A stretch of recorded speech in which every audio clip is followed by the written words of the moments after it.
Ladies and gentlemen, welcome back to Dev Diary, where today we're continuing to work on our building action raft-like.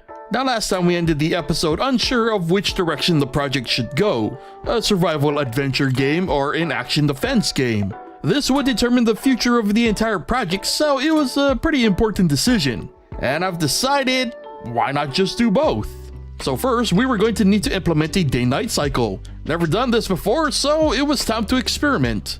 An array would keep track of when to switch the time of day via a state variable. A timer would count down to reach those triggers, switch the time of day, and repeat the process. Then enemy spawns were limited to only occurring during the night phase. And to help get in the mood, a switch was used to determine the color of an overlay placed on the screen. What followed next was way too much time spent trying to figure out GameMaker's blend mode functionality on the fly. So the short version is the colored overlay was disabled for the time being, and instead the time of day would just be marked at the top right of the screen. Which is fine because we haven't even established what the time of day looks like in the void. Anyway, meat and bone resources were then added to the list of collectible resources, which would be dropped randomly by enemies on death. A tweak to the resources was made to include extra movement. This extra movement was then applied to the enemy's death code to have their lovely little meat and bones fly in random directions. All of course while keeping with the steady flow of the void. And by giving enemies resources to drop, this will hopefully incentivize the player to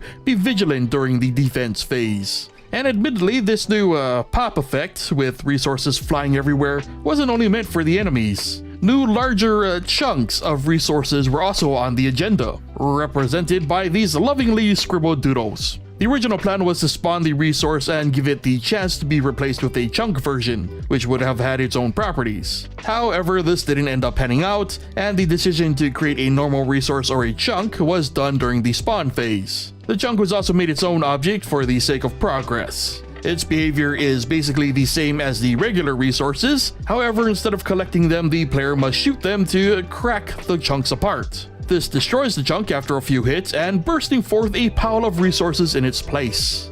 And finally, inspired by Super Raft Boat itself, these giant chunks would also take out any raft parts they come in contact with. So while there may not be any enemies active during the day, that doesn't mean that the raft is safe from danger.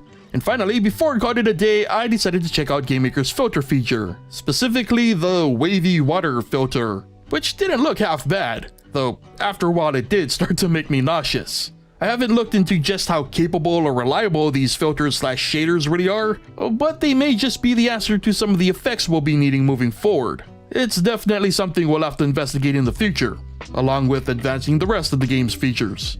But for now, that'll do it for this session since I wasted way too much time with those blend modes. So if you enjoyed today's entry, consider leaving a like. Be sure to also subscribe and hit that bell if you haven't already, and let me know if you've ever coded a day-night cycle, and if so, how'd you approach it? Also, what do you think of the direction for this project? Leave your thoughts and opinions in the comments. Thank you so much for watching, and I'll see you guys next time!